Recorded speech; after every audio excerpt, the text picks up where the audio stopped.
I want you to imagine something for me. It's a beautiful weekend in September. You're at a local park playing a pickup basketball game.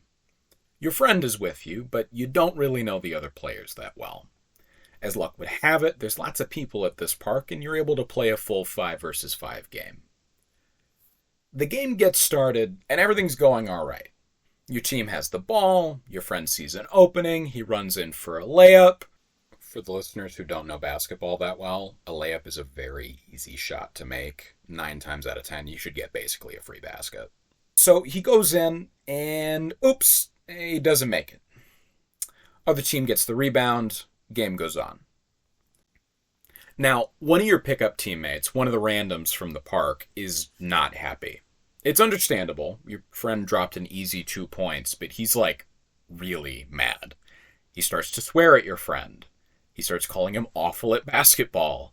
He says things like, "You should never play basketball again," or "You should go back to practicing against elementary schoolers." It even escalates to the point where he starts throwing the ball out of bounds every time he gets it, or accidentally passing it to the other team. And the missed layup was nearly 10 minutes ago at this point. That's an eternity in a basketball game. The score is still even.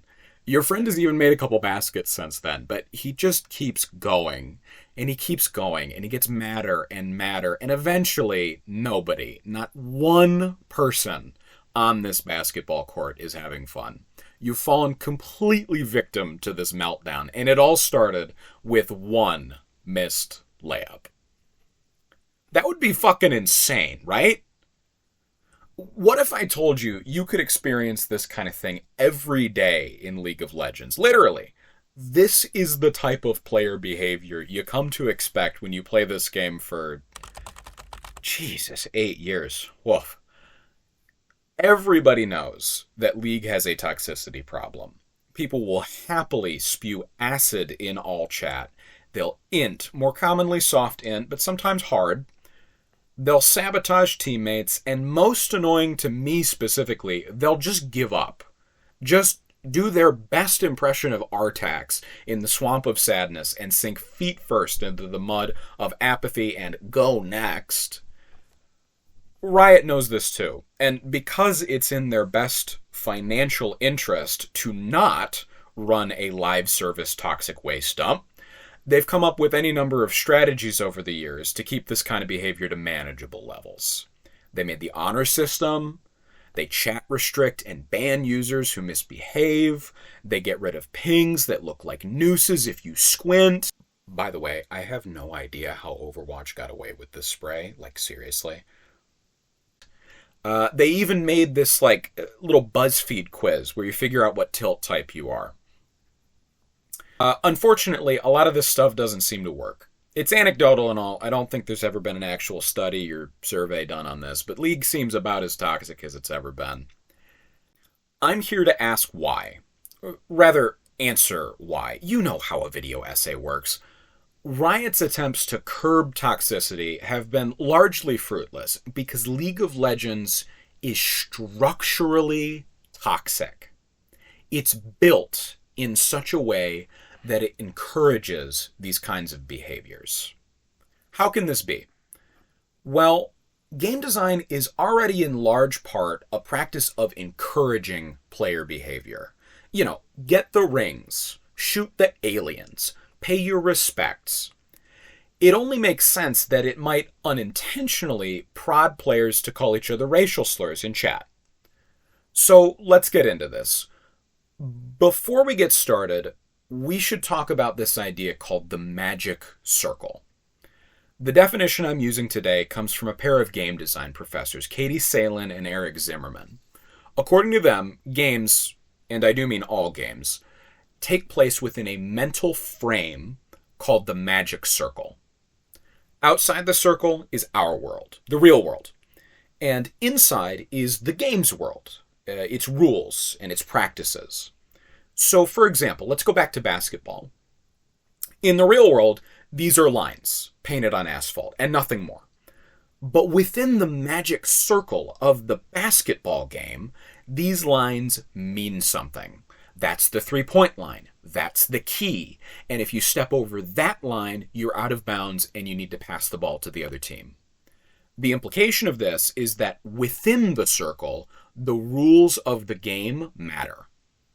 Magic circles are somewhat permeable. You can bring things in and out of them, like rivalries and friendships, and there's usually some kind of gateway or threshold you can cross over to enter it.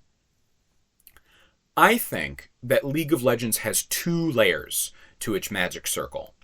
The first circle surrounds the game. You cross into this layer when your queue pops and you enter Champ Select. That's your threshold. This is when you start strategizing, when you start picking, when you start banning, counter-picking. Your teammate might link you to a PowerPoint explaining why their champ isn't a troll pick, right? The game has started. The second layer of the circle surrounds the client. The threshold for that is entering your login information, right? Once you log in and look at the home page, you are, in a sense, already inside League of Legends. You've got your currencies for unlocking new champions and skins, right? Those don't mean anything in the real world. You've got your battle pass, and you've even got your ranked leaderboard. And I will get to the ranked leaderboard.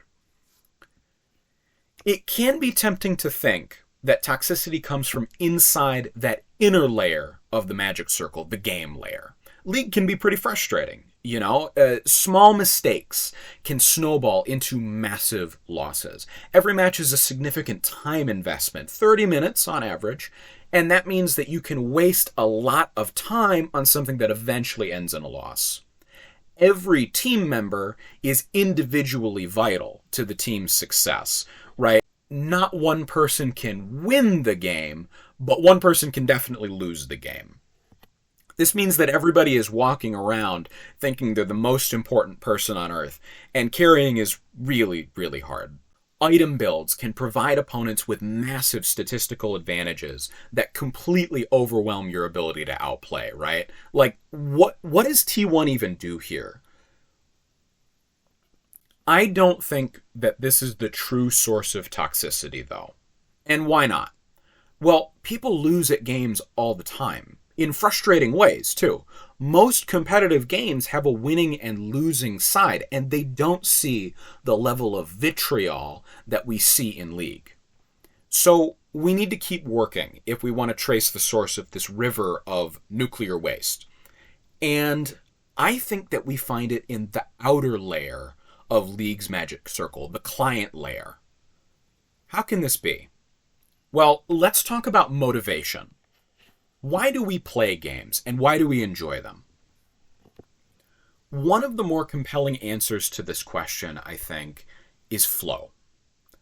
Flow is the feeling of increasing mastery at a game being met with increasing challenge. In other words, as you get better, the game gets harder in a way that's satisfying. Tetris speeds up the longer you play it.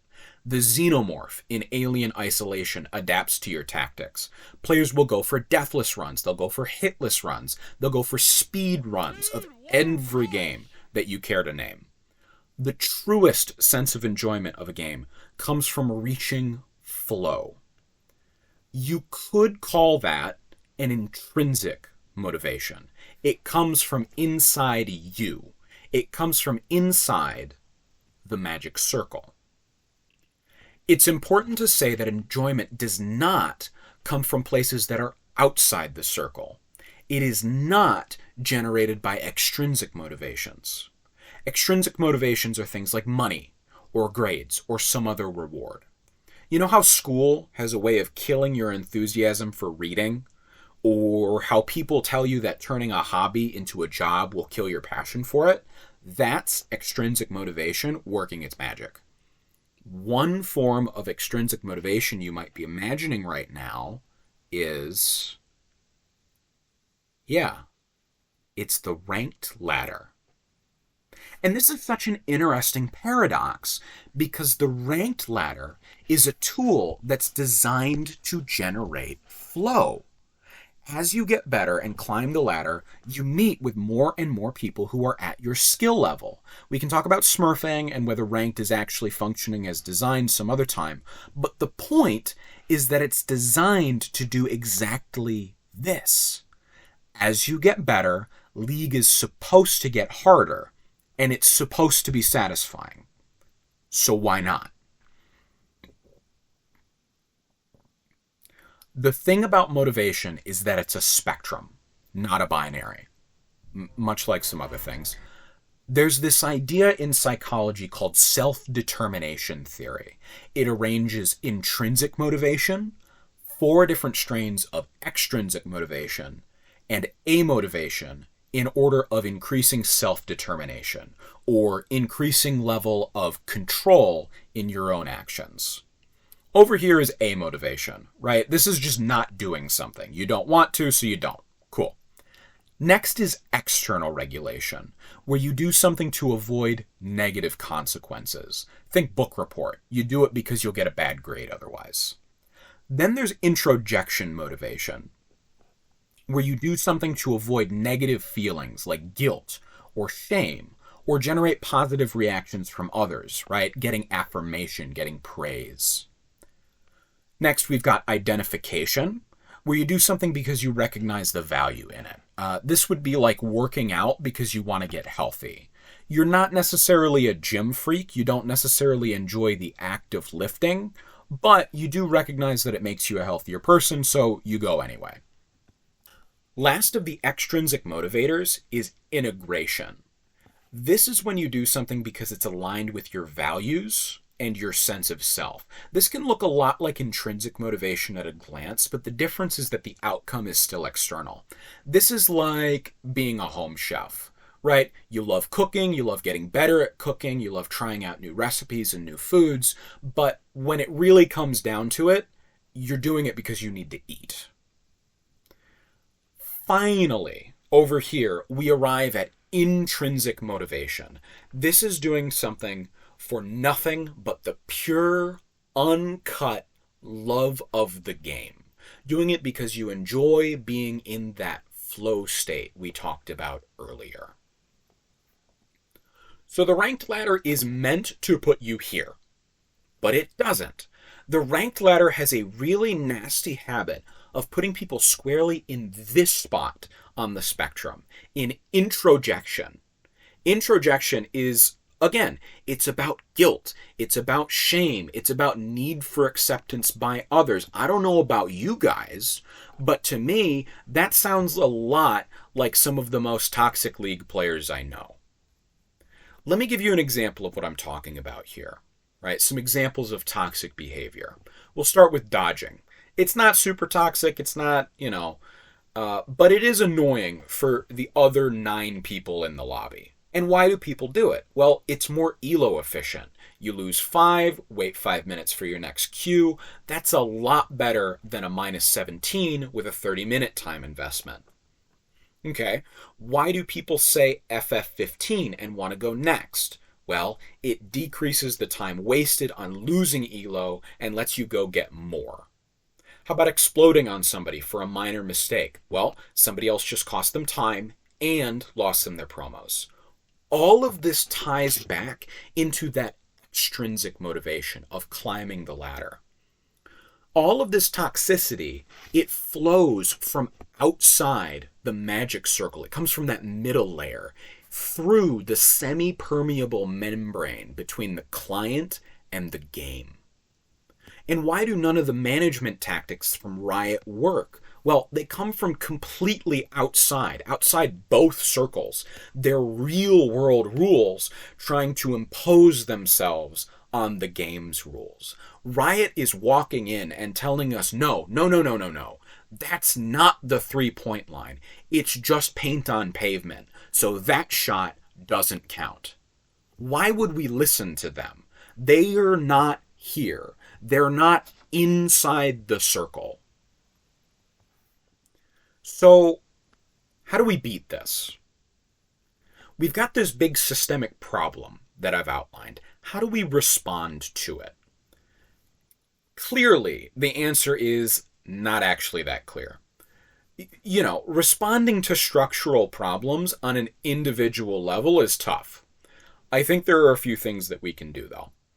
In terms of managing our own toxicity, it really comes down to reflecting on our own motivations. Are we in that introjection state? Are we letting our egos steer our behavior? Are we thinking cynically in terms of climbing the ladder? Or do we enjoy playing League for its own sake? And a lot of the rhetoric around the game makes that idea sound ridiculous. But seriously, this game has a lot to love. The art, for one, is gorgeous. The lore is surprisingly well written. The MOBA format makes the game incredibly deep and strategic. Like, being good at League involves accurately evaluating your team's strength in relation to the other team's strength in real time, in an infinite number of scenarios, and then deciding what the best course of action is. That's on top of mechanically learning your champion and their game plan. In terms of intrinsic enjoyment, League is such fertile ground. The tilt quiz that I memed on earlier is also taking a step in the right direction. Knowing yourself is always going to be a benefit to you in terms of managing your emotional state. And look at this artwork, right? It's encouraging a positive self-image, literally. That's another important part of managing your own tilt. And, then we get to the elephant in the room. How do we manage others' toxicity? It just hit the mute button, man. Well, there's the end of my first video essay. If you hate this, blame my friends. They stroked my ego hard enough to make this to begin with. If you think I'm wrong, let me know. I wanted to synthesize some psychology and game design principles to explain some of the behaviors I've seen. And I learned some pretty cool stuff researching this. Salen and Zimmerman, they literally wrote an entire textbook on this. It's a super cool read. I might post another essay. I might not. Who knows? Have a nice day.